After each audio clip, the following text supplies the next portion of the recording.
9, 12, 10, 28, 2, 23. This is the DSR Podcast. Hello and welcome to DSR's Need to Know. This is one of our deep dives that we do on a regular basis, but we're doing it with two of our friends who provide not only useful insights into where we are politically in the country today, but every so often accidentally, or maybe not so accidentally, hopeful news. So, what a refreshing change that'll be. One of these friends is, of course, the wonderful Tara McGowan, who is the Empress of the Courier News Empire. How are you doing, Tara? Doing okay, David. Happy to be here. That's a little muted. Okay, let's slide it to, I kind of like Empress, by the way. Can I just say? Yeah, I'm really into Empress. Tara, I think you're going to need T-shirts. I think this is clearly merch. There's merch coming. Yeah, there is. It's the best tarot card in the deck, too. Okay. I'm by the first one of the T-shirts, and the other voice you heard there or saw, depending on how you're getting this, is, of course, Simon Rosenberg, who is the emperor of the Kingdom of Hopium. How are you doing, Simon? It's always good to be with the two of you, so I'm having a good day. Yeah, it is a good day for us. We haven't talked, as often as we did during the election cycle, but, things seem to be happening every single day, and most of that news has been pretty grim. So maybe, Simon, you could kick it off with a brief summary of the how the world is reacting to this. What does polling tell you about how the world is reacting to Trump sending troops into our cities, suppressing free speech, and getting ready maybe to have a big parade for himself if the weather permits?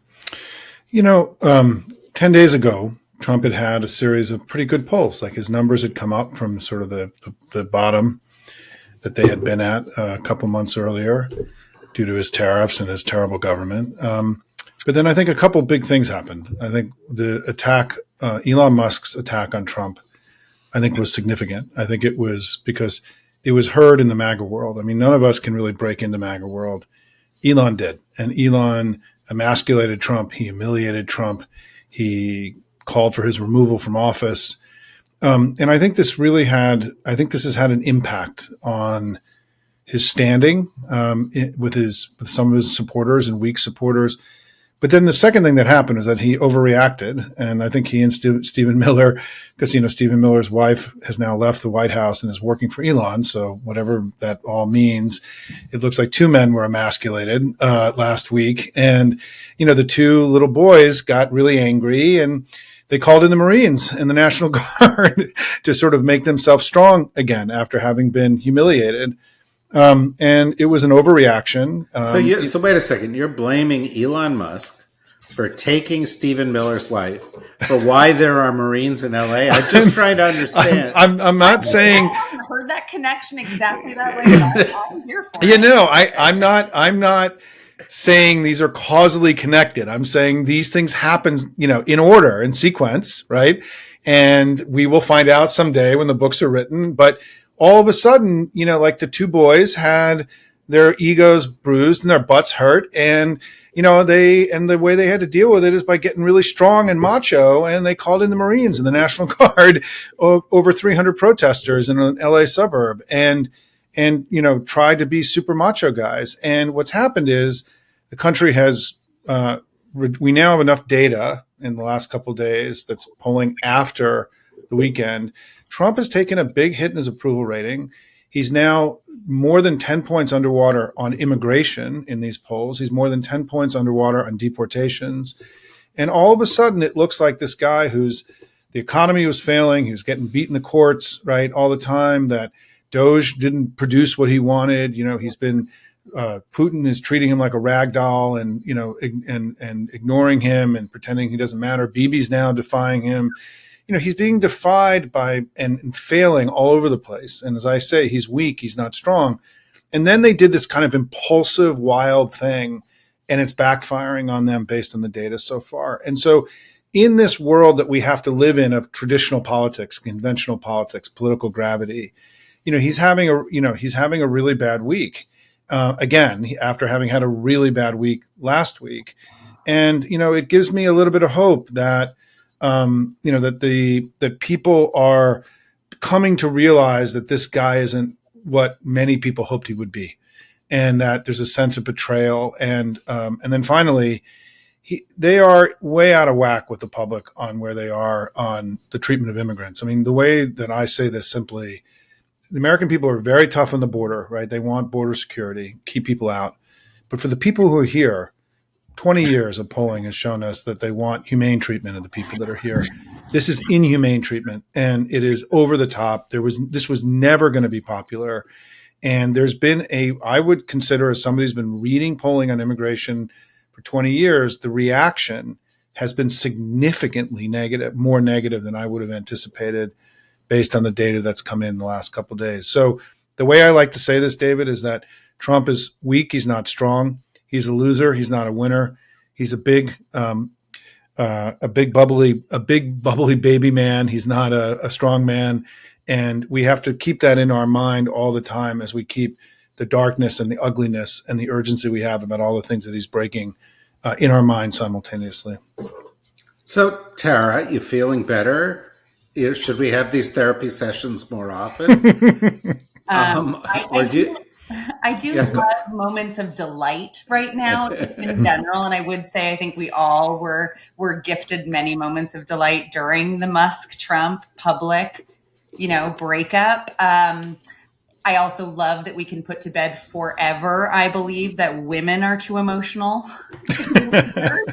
I think that is fair to say now that men are quite emotional as leaders. And also the only thing that I want to challenge a little bit, Simon, that you said, or not challenge, but just sort of unpack, is that you mentioned that what's happening in California, I think, is what you were referring to as impulsive. And I actually think this has been the plan all along. And that it was just a matter of time. And this was a really good time because they had to both distract from, I love your theory. I am on board and on the train of your theory that they needed to actually look strong after looking so pathetic and weak in their public fight. But also they needed to distract from what they know is deeply unpopular about their horrific betrayal of a tax bill. Because it was starting to actually get a lot more attention, the Medicaid cuts and the people showing up at the town halls and the personal stories. And so this was really well timed to give the Republican senators, whether they lobbied for it or not, a gift to be able to turn the attention back to the immigration side of that bill, as opposed to the healthcare side that they know they can't win on.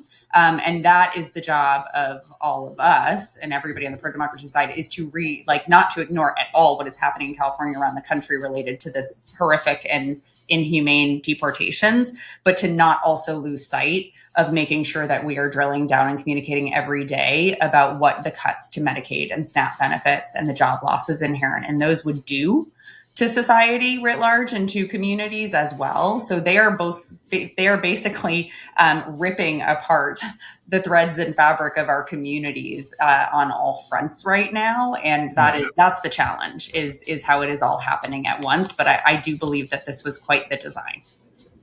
Yeah, go ahead. No, I was just going to say, I think one of the subtexts of all of this that I'm interested in is the competing memes, what imagery they're putting out versus what imagery we're putting out or we're not putting out. And of course, when they had a few rioters or a few protesters with a Mexican flag, they were like, okay, see what this is? This is, these are attacks on the U.S. But Jacob Soboroff on MSNBC yesterday showed a helicopter pursuing farm workers through a field that looked like a frickin' scene from Inglourious Bastards, where the Nazis are going after the Jews who are running through the field. It was hideous. And, to me, it's like, you got to be apropos of your point, Simon, this is the kind of thing you got to take and re-show over and over and over again. And it seems to me like Trump and company actually are giving us a lot to work with. Last night he went to the Kennedy Center because he loves Les Mis, apparently, although he doesn't know which character. He doesn't know what it is. He doesn't know what it is. He doesn't know anything about it. But he was there. But people booed him, and they, it's this parade. The imagery of this parade on Saturday strikes me as potentially awful. What do you think? Yeah, I think you just put a lot on the table. So let me go through it quickly. Is that I think, to Tara's point, what's happened is they started escalating on the immigration front several weeks ago, right? And they got this court ruling from the Supreme Court where they could invalidate almost 1 million what are called TPS holders, people temporary protected status, meaning that there are now 1 million people in South Florida who within the next few months are going to become stateless. These are all people that have jobs. They were here legally. They came legally. They had work permits. Their kids are in school.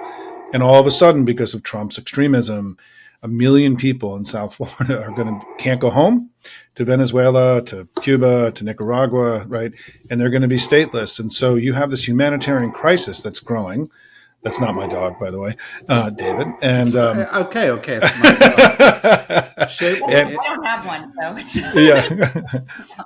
And the stateless people in South Florida, and then they did the travel ban last week, right? So they have been escalating to the point that Tara was making, that hopefully we can edit all that out, that Tara was making, that there was already this escalation going on because I think that they understood that their broader agenda was failing and that they were running into turbulence. So there was this process of escalation. Last week, Stephen Miller had all the regional heads of ICE in to say, we need 3,000 arrests a day. It's not going enough, because I think she's right about the analysis, right? That they were ratcheting all this up. But what happened over the weekend, I think, was this sort of, they accelerated the process of the provocation in the way that Tara was correct and right about. But it was done in part because the other thing they were learning was that ICE and DHS are not equipped to remove 10 to 15 million people out of the country. And so all of a sudden, among the failures of all these failures that we went through, was the process of the deportations themselves. And they needed to ratchet it up. And so what they did is, by calling in the military, they were achieving two things. One is they actually need help in the deportation of 10 to 15 million people, because a lot of these ICE folks aren't trained to go into residential neighborhoods and pull people out of houses or Home Depots, and they were failing at it. And so the scope and scale of the deportation effort was insufficient, and they needed more. But they also need the terror aspect, the helicopters, the Marines, right? Because there are other strategies. They want people to self-deport. And the faster that people self-deport, leave voluntarily, the less they have to go to these extreme measures. And so they brought in the scariest thing you possibly could bring in, which is the Marines, right? Actual active duty, war fighters.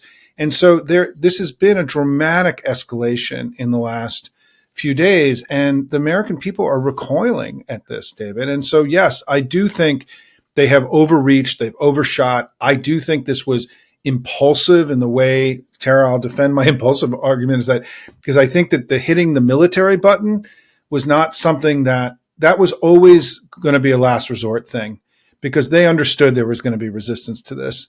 But they did it. And now here we are where we are. And I think the great news is that the American people are just like, what the fuck, and they don't like this. And they don't like helicopters hunting down people in the fields. The other thing that's happened, by the way, is that the Hispanic community, which had migrated over to the Republicans in the last election, have fled Trump. He's in the latest Economist YouGov poll, he's minus 27 on job approval of Hispanic voters. Week one, it was minus 5. He's lost over 22 points with Hispanic voters. It doesn't mean they've come to the Democrats. I want to be clear about that.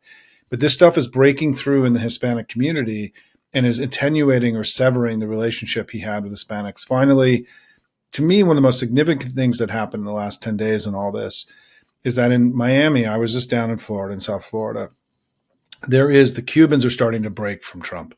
His most ardent supporters in South Florida are breaking. The woman who founded the national organization called Latinas for Trump, a state senator in Miami named State Senator Garcia, wrote a long screed against Trump and the administration, saying that these policies were inhumane and unacceptable. And so you're seeing this incredible backlash happen, even in his core areas of support. And just today, the president attacked the ag community and hotel and travel and tourist people for complaining about the removal, as he said in his own post, of longstanding employees that will be impossible to replace.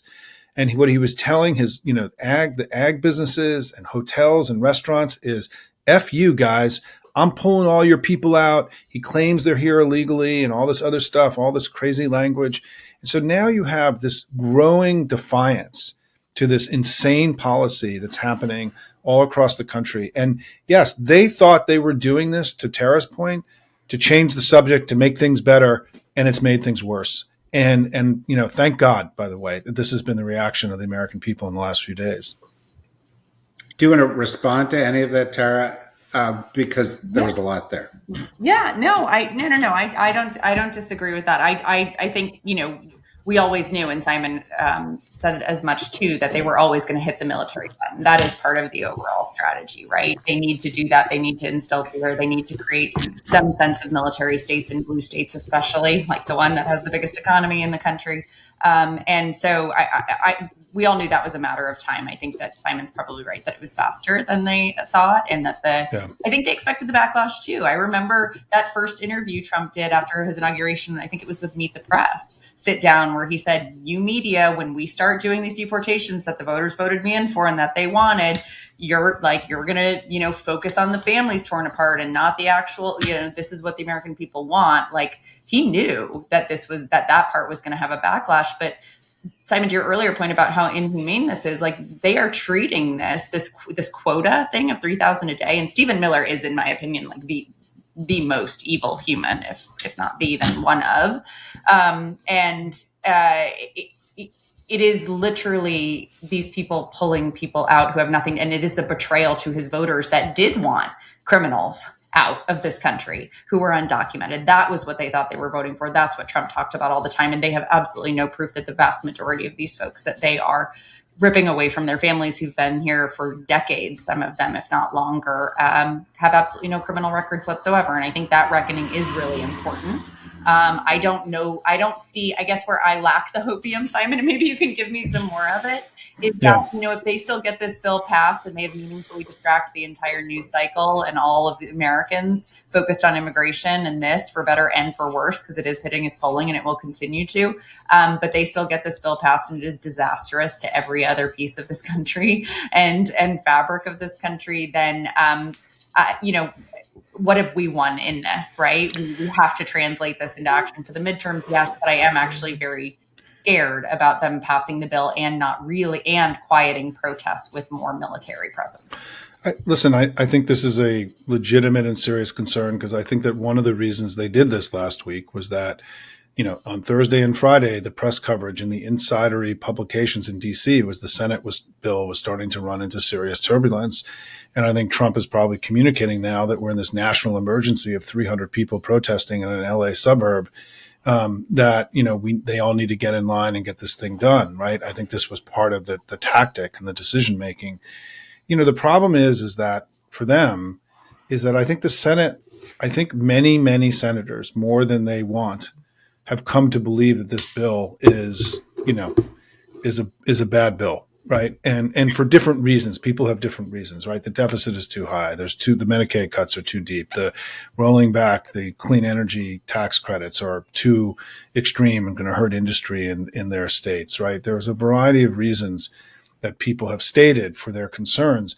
But I will tell you that in the Economist YouGov poll today that came out today, the bill is 30% approve, 50% disapprove.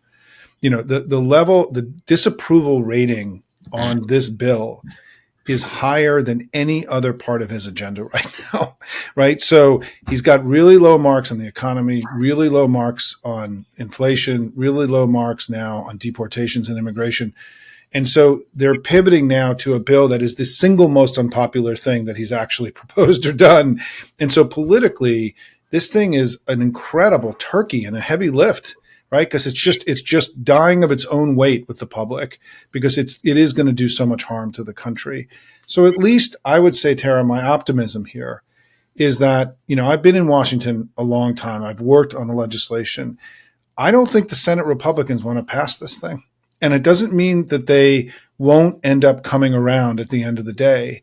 But the opposition is much more significant. This thing slowed down incredibly in the last 10 days. And, I think we have to, your point is correct. Job number one, and I say this at Hopium every day, job number one is to kill this bill. I mean, this is the number one thing we all have to be working on with all the might that we have, because it's going to risk the fiscal integrity of the United States. It's going to cut food. It's going to make healthcare more expensive for tens of millions of people. Tens of millions are going to lose their insurance. All the stuff that we all know. It's reckless. It's dangerous. It's helping move the tax burden from wealthy people to middle class people. And everything about it is the way I describe it is that it's more for me, Trump, and less for everybody else. And so you're right. We need to keep the focus as hard as we possibly can on killing this bill. We can do more than one thing at a time. Tara, as you look out at the various career newsrooms that are outside the Beltway, I mean, this discussion sounds a lot like what I hear from people all the time, because we're in Washington, we're concerned about process and votes and bills and polls and stuff. What's your sense of what's on the mind of people? One other political thing we throw into that is we've got elections for governor coming up in New Jersey and in Virginia later this year. The Democratic candidates are very strong. And I would point out, apropos of something we've tangentially bumped up against in this conversation, they're women. They are strong women, one ex-CIA, one ex-military. I hope they win by a lot. Cold, calculating, unemotional, and effective leaders. And strong women who are standing up to weak men. And I very much hope we can put a stake through the heart of this idea that Americans won't elect a woman, et cetera, sooner or later. But talk to me about what your sense of the vibe is outside the belt. Yeah, no, it is. This is why it's so important to not let sort of the rest of the attention economy focus solely on what's happening in LA, though it is an obviously important story. But because actually on the ground in all of our states, it is the Medicaid cuts. It is the job losses from the Medicaid cuts of essential workers. My best friend from high school here in Rhode Island is going to potentially lose her job in the birthing center as a nurse's aide, an essential worker, because our hospital is considered rural because of our population size, and they're going to lose all of their Medicaid funding, which funds the 500 births a year they do. That is happening all over the country. People are anxious. They are nervous. They are worried. They're working in these critical jobs that are also going to get lost. That's part of the story of this tax bill and the cuts to Medicaid and healthcare. And that is what people are feeling, because they, like my best friend is not politically engaged, and she literally sent me the notice about them closing the birthing ward and said, I never thought that our work worlds would relate in this way.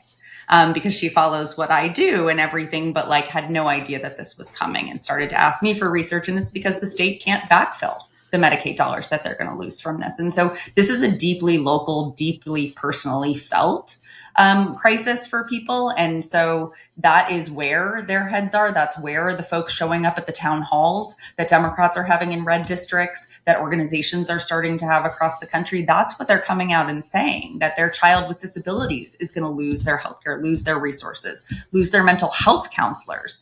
They are really, really aware of actually how their lives are going to be impacted if this bill passes. So that's so important. And now they are starting to see real people in their community who they know, who they work alongside, or their children go to school with, be deported. That is happening everywhere because of these quotas. A bunch of our restaurants here in my town in Rhode Island just had their kitchens raided 2 weeks ago. So this is actually deeply felt locally. It's not just what's happening in the national news cycle. And that's where people are. And so that is why the polling, Simon cited at the top, is what it is. People are feeling shocked and confused and really anxious and scared, whether it's because of this bill that's coming or it's because of this horrific immigration. Can't even call it a policy. Yeah, well, but it is horrific. Here's another thing it is, which most people don't want to talk about. It's impossible. Right. They can't deport 3,000 people a day. They can't deport all the millions. One of the reasons they can't is that, and here's a big shocker, there are 10,000 MS-13 members in the US, roughly twice as many as there are troops right now in LA. They're talking about deporting 20 million people, or 11 million people, or a million people a year. All those other people are contributing to their communities. They're good people, and so this is coming home to roost in an interesting way because a couple hours ago, as we record this, Simon, President Trump went onto social media and he said, "I'm hearing from farmers and the hospitality industry that some of these people are long workers. Stand by for more." And this sounds to me a little bit like the trade negotiations. We're going to have a trade thing with the world. And then it's like, except that's a terrible idea. Oh, okay. Well, Taco Trump. Yeah, well, it is taco. And this is taco too. And it's going to leave Stephen Miller really, really frustrated in more ways than one, perhaps. And so I'm just wondering if you talk a little bit about the fact that if they pass this bill, this is the only thing they're going to pass this year. And it's going to be hugely unpopular.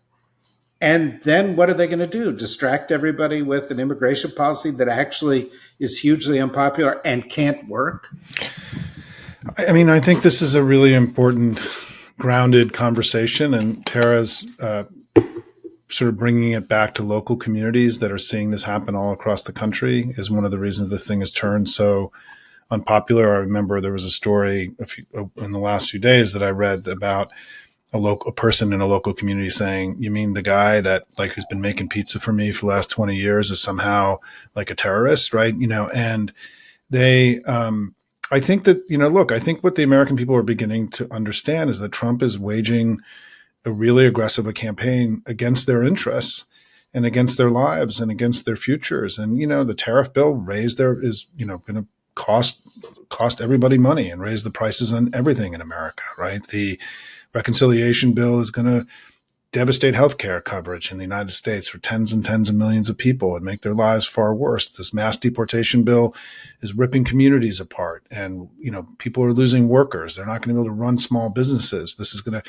do enormous damage to the American economy. The attack on science and academia and research and public health. I mean, we now have total crazy quacks running the vaccine part of the United States government. Of all the things that you want to start, the most successful public health initiative in the history of humankind, we're now going to start endangering the health of young people all around the country and allowing measles and these things to become great again, right? It feels like an assault. And now we have the military being deployed.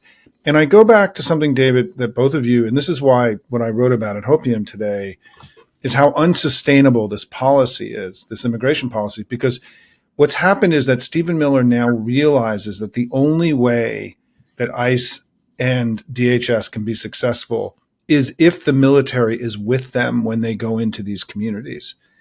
And meaning that because DHS and ICE proved to be incapable of doing anything more than the very sort of the lowest hanging fruit, right, in these communities. And because they now have to go into domestic residential neighborhoods as opposed to like a restaurant, right, or workplaces that are more easily targeted, if they really want to go do this next phase and to match, because it is 10 to 15 million people they want to remove. Let's be very clear. It's at least 10 million active workers in the United States. And it would be devastating for the American economy to lose that many workers in a time where we're almost at full employment. Many of whom pay taxes, by the way. And who pay taxes, right, and whose kids go to school. And so I think that what Tara was getting at, and I think she's right about this, is that there's this feeling of oppression, right? And where all of a sudden Washington is now working against us as opposed to for us and with us, in a way that many of us have never really experienced in this way, it's not abstract. What she's saying is this is proximate. People are feeling this in the real world. They felt it first with the tariffs, right? I mean, it's incredible how much the tariffs have become this kind of defining issue for Trump as the ultimate betrayal. He said he was going to lower costs, and the first thing he did is raise them. And so it's also what's happened is that for a lot of people who voted for him, I mean, the people that kind of wandered to him at the end, the last ones in have been the first ones out. I mean, those are the people that have abandoned him in polling in the last few months, because this is not who they thought they were voting for. They thought they were voting for a guy who was going to make their lives better and cut their costs, and they were going to go hang out with Elon and get crypto rich and all the other crap they all thought they were going to get. And the dude turned on them unbelievably. So the line I use is that what Trump really is to me and his presidency is about sabotage of the American project, plunder of our public wealth by him and his colleagues, and a betrayal of everything that's ever made us great and of the American people. And I think that, this is why, his numbers, look, there were two polls today. The AP poll, he was down 21 points, 39.60. That's a worse poll than Joe Biden ever had. That's the worst poll Joe Biden never had a poll that bad. And the other poll today that came out, it was Quinnipiac. He was at 38.54, minus 16. So he's now in places that we haven't seen a president in a very long time. Tara, explain to me why then. I mean, you're like the Democratic power broker. You know all the people, and there are all these consultants. I see them on TV, not Simon, but the other ones, and they're like, "Oh, we got to be like Trump. We've got to be tougher on this immigration stuff. We got to, They begin every sentence by going, "Well, Americans really hate all the violent immigrants that are out there," and I'm like, "Wait a minute." And then every once in a while, somebody comes along. Today, it happened to be J.B. Pritzker in front of the Senate, I think, who said, my, grandparents were immigrants. They came to this country. They made good. That's what this country is found. Like, stand up for who we are. Don't try to be them. Right. But there's a whole let's try to be them community, or let's meet them halfway community.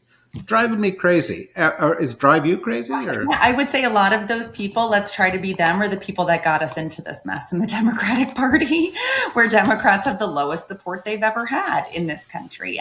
Something that kept running through my head when Simon was just talking is that, like, just a point of levity, like, if only the impacts of the IRA were as fast as the impacts of what Trump has done, right? Like, bad things happen fast. You can bring poll numbers down quick. Good things happen slow. We've got to fix that. Democrats have got to fix that if they have the privilege of being in power again, is really demonstrating positive impact for the American people of what government can do faster. Because that is why folks feel so confused and betrayed. They didn't want what Democrats were selling because they thought they were being gaslit because they didn't see the impacts of all of the policies that were passed yet. And now they're feeling the impacts that they didn't think were coming from Trump. And so, of course, it's a good opportunity for Democrats. But the point that you made, David, is that there are a lot of folks that take the bait from the Republicans. They literally parrot Republicans' talking points that are not fact-based about how most undocumented Americans in this country are criminals. That is not true. That the protests are violent. And all of the press and a lot of Democrats parroting that, like you mentioned, of starting with, we don't want violent protests. They're not. They're very peaceful. There was no need to call in. The governor didn't want the National Guard. So any Democrat that is trying to meet Republican voters where they are with Republican talking points, they're not going to stand a chance in 2020. Other than perhaps John Fetterman, who gets a doctor's note for this. But I'm pretty sure John Fetterman might be working for the Republican Party. So can I just jump in here, because this just broke, is that Kristi Noem was doing a press conference this afternoon in Los Angeles. And Senator Padilla showed up at the press conference. Nice. And now you're talking. And they attacked him. They physically attacked him. The video, I just saw the video, and they removed him physically. He struggled to stay as a senator in there, and several guards manhandled him and threw him out of the press conference just now. And so you have a United States senator, born and bred in LA, right, was just literally, assaulted essentially by DHS agents. And this just broke. This is going to be, No one signed up for this stuff. You know what I mean? Like, this is so beyond anything that anyone could have imagined. And I think that, David, the interesting question that you raised, if I can come back to it, is that, so what happens, right? We're going to have the parade Saturday. Trump's throwing himself a parade on his birthday, right, to stroke his, narcissistic needs. And, we're going to be back at this next week, and we have to go. All the No Kings rallies are going to happen. We're going to have a lot more people on the streets all across the country than he's going to have in Washington. It's going to freak him out, right? Because crowd size matters to him. And as Tara said, job one on Mondays. We got to go kill this bill. And Democrats are going to have to engage on immigration. And part of the point I'm making here, not hide, because some of those people, David, that you're describing, tell Democrats that immigration is a loser issue for us. Trump is way underwater here. And I wrote about this today. There has never been a poll in 20 years of my being involved in the immigration debate where the question of whether the undocumented immigrants should stay in the country has polled below 55%. This is a clear majority. Some polls, it gets up into the high 60s, depending on how you want to answer the question. We should be leaning into this fight with everything we got. And I think we're going to have to now. I mean, to have a U.S. senator in California in his hometown, thrown out of a press event on a federal, in a federal facility, or the fact that they're not letting Congress people into these facilities to see what's happening. Because what's happening, to be clear, is that these arrests, the detention centers are filling up. They're becoming, the conditions in these detention centers are deteriorating unbelievably. People are sleeping on floors and shifts. They don't have bathrooms. They don't have heating in some cases, right? Kids are there with them. They're arresting a lot of people on Fridays. So they have to stay over, through the whole weekend in places that aren't fit for human beings. I mean, that fight that happened in New Jersey, by the way, if you remember now, that was one of the early skirmishes. What that was about was this was a building that was to turn into an ICE detention facility that had not passed basic health standards for the ability to house human beings. And so the reason why the Congress people were there was they were concerned they were going to be putting people into inhumane conditions and wanted to go actually look at the facility because the permits that they needed to be able to house humans, that they didn't have them. Right. So the Congress, the law says, right, the Congress people have the right to go and inspect. Right. It's actually explicitly in the law. But in this case, the inspection was coming about, and there had been protests there for weeks because they had refused to get the permits required to ensure that the conditions could house human beings. Right. And so part of what's happening is that in Miami, for example, the Chrome Detention Center in downtown Miami is wildly, you've got Cubans coming out of there saying they didn't eat for days, they didn't shower, they didn't have access to bathrooms, right? We're now putting human beings into completely inhumane conditions all over the country. And the thing is, there's nowhere to put these people because the people who have to go to countries, Mexicans are one thing, but the Cubans, the Nicaraguans, the Venezuelans, the Afghanis, and all these, they can't go home. And so there isn't any answer to all of this. This is what's becoming, South Florida is in the beginning stages of what could be an extraordinary international humanitarian crisis because these people are not going to be able to work, feed their families. They can't go home. They're not going to be able to, they're stateless. They don't have any rights. They have no access to health care or education any longer or anything else. And this is weeks away from happening. And that's why, I go back to this impulsive thing, Tara, right? I think that they are acting out of this incredible racial animus that is blinding them to things that how in the world they believe that they were going to be able to get away with all this. And the American people were going to go along with this. And in fact, they've learned that the only way they can do this is by bringing in the military, that there was resistance. It wasn't working. Right. And so we're now this is not going to be something on the sidelines. This is now at the front and center of everything with Trump. And I think, to use euphemism, David, is that they're really fucking up and that we have to go on offense and really define who these guys are to the American people, because they're not buying what Trump's selling anymore. I agree. Before I give Tara the last word, I do want to say, I agree with your statement that they're acting impulsively, but they're acting impulsively based on the plan that Tara is referring to. Yeah, I agree. I wrote a book. It's It's right there. I wrote a book in which I interviewed a lot of Trump administration people who were there the first time around, cabinet level people, Secretary of Homeland Security, Secretary of Defense. They all said this is going to happen. He is going to try to mobilize. He's going to get people in place that allow him to mobilize the military, because that's what he was trying to do throughout the first term.